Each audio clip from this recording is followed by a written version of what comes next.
Hello everyone, welcome to R R classes के ऊपर आपका स्वागत है। धन्यवाद आप सभी के इस चैनल के साथ जुड़ने के लिए। अगर आपने अब तक के चैनल को सब्सक्राइब नहीं किया तो सब्सक्राइब कर लीजिएगा, साथ में बेल आइकन को प्रेस कर दीजिएगा ताकि हर क्लास की नोटिफिकेशन आपको सबसे पहले मिले। तो यहाँ पे हम लोग क्या डिस्कस कर रहे हैं, हमारा बिजनेस फाइनेंस का टॉपिक डिस्कस कर रहे हैं बाय मी रीटा रुखाया। मैं अनअकैडमी प्लस के ऊपर एडुकेटर हूँ। आप मुझे अनअकैडमी प्लस के ऊपर भी फॉलो कर सकती हैं, जिसका लिंक आपको डिस्क्रिप्शन बॉक्स में मिल जाएगा। So we are going to discuss that there are the three type of financial decision।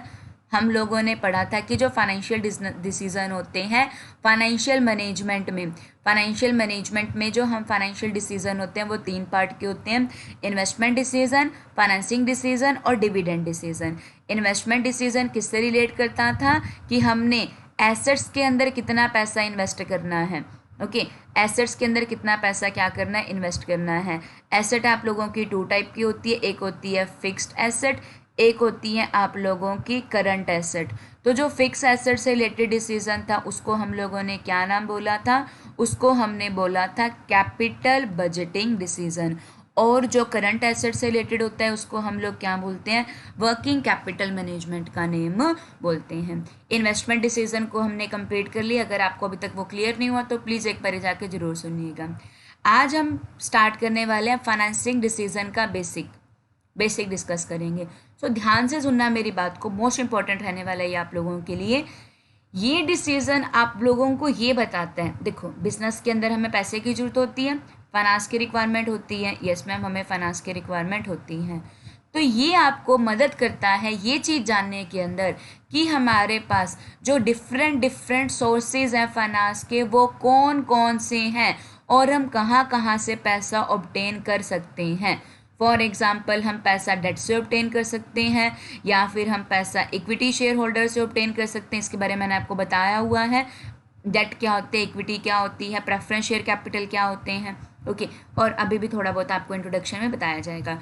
तो फाइनेंसिंग डिसीजन आप लोगों को ये मदद करता है कि आपने लॉन्ग टर्म सोर्सेज से कितना पैसा लेना है, कौन कौन से सोर्सेज से कितना पैसा लेना है, ये फाइनेंसिंग डिसीजन के अंदर आता है। शॉर्ट टर्म सोर्सेज कहाँ आते हैं, वर्किंग कैपिटल मैनेजमेंट के अंदर आते हैं।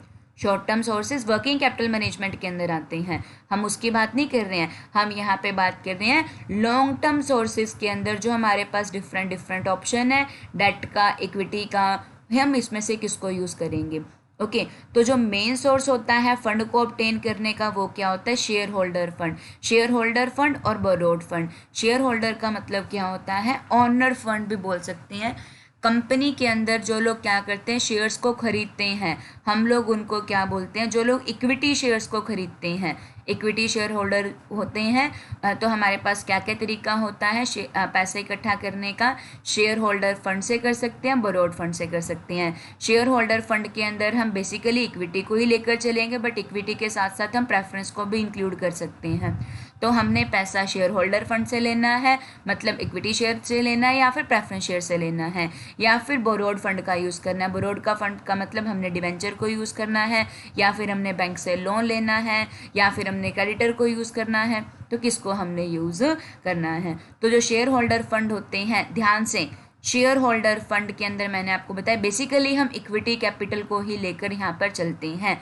तो जो इक्विटी शेयर कैपिटल होता है, शेयर होल्डर फंड होते हैं, उसको हम टू पार्ट में डिवाइड करते हैं। एक होती है इक्विटी कैपिटल, एक होती है retained earning.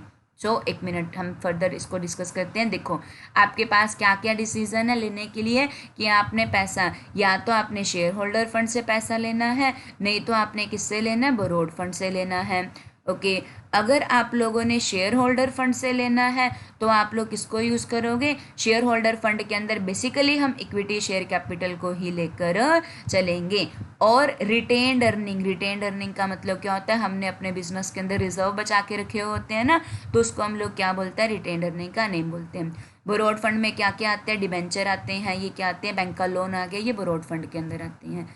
Equity share capital क्या होती है, इक्विटी शेयर कैपिटल जो होल्डर होते हैं उनको हम क्या बोलते हैं, ऑनर बोलते हैं। इन्हें क्या मिलता है, डिविडेंड मिलता है। इन्हें रिटर्न में क्या मिलता है, डिविडेंड मिलता है।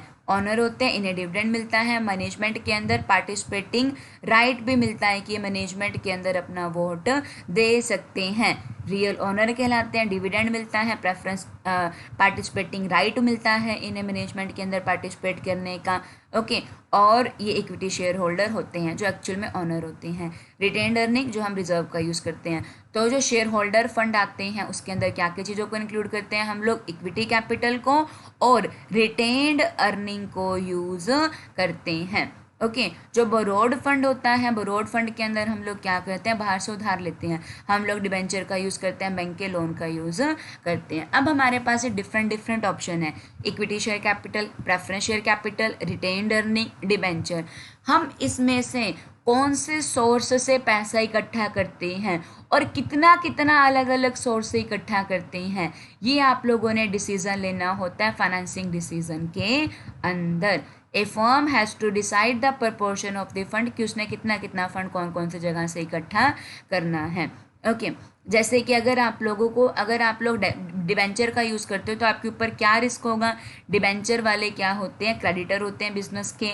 डिबेंचर होल्डर के ऊपर क्या होता है, आपको एक फिक्स्ड रेट से इंटरेस्ट की पेमेंट करनी ही करनी होती है, चाहे कंपनी को प्रॉफिट हो चाहे ना हो, उन्हें तो इंटरेस्ट देना ही देना पड़ेगा।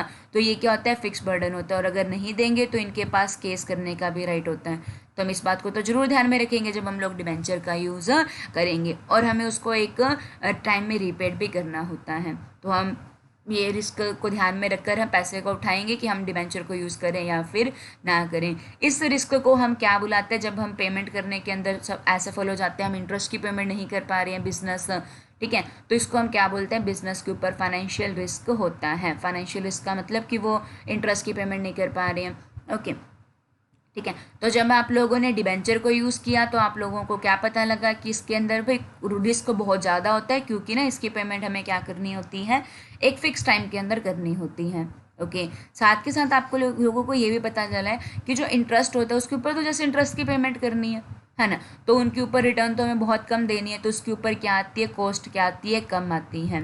तो अगर मैं कंक्लूसिवली बात करूं कि डिबेंचर होल्डर के केस के अंदर क्या होता है, डिबेंचर होल्डर के केस के अंदर जो कॉस्ट होती है वो तो बहुत कम आती है, इस पैसे को ऑब्टेन करने की कॉस्ट बहुत कम आती है, बट इन्हें क्या देना होता है, फिक्स रेट से डिविडेंड देना होता है, तो इनका रिस्क भी क्या होता है, बहुत ज़्यादा होता है। किसके प्रोस्पेक्टिव से, कंपनी के प्रोस्पेक्टिव से, कंपनी के पॉइंट ऑफ व्यू से इसकी कॉस्ट बहुत कम है और इनके अंदर रिस्क क्या होता है, बहुत ज़्यादा होता है, क्योंकि नहीं पेमेंट करी तो ये केस कर सकते हैं।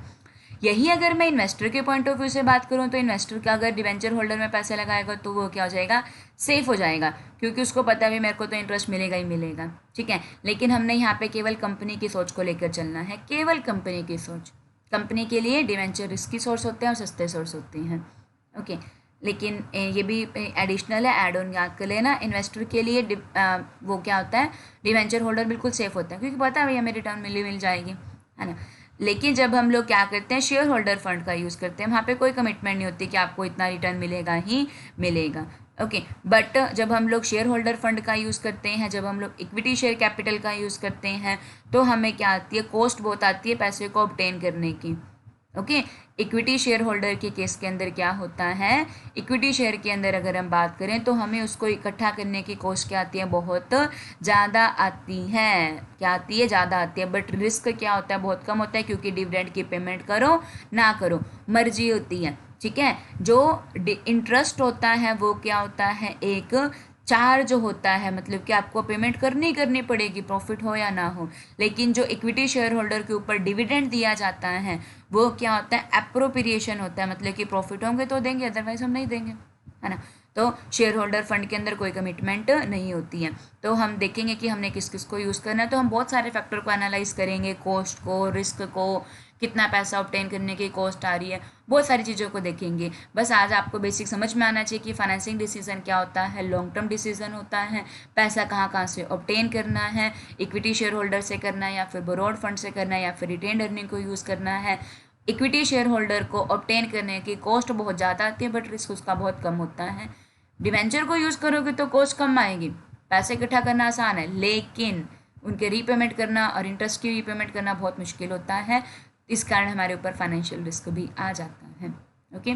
अगर क्लास अच्छी लगी तो लाइक कर देना, नहीं अच्छी लगी हो तो डिसलाइक करके कमेंट बॉक्स में जरूर बताइएगा, चैनल को सब्सक्राइब कर लीजिएगा। Thank you.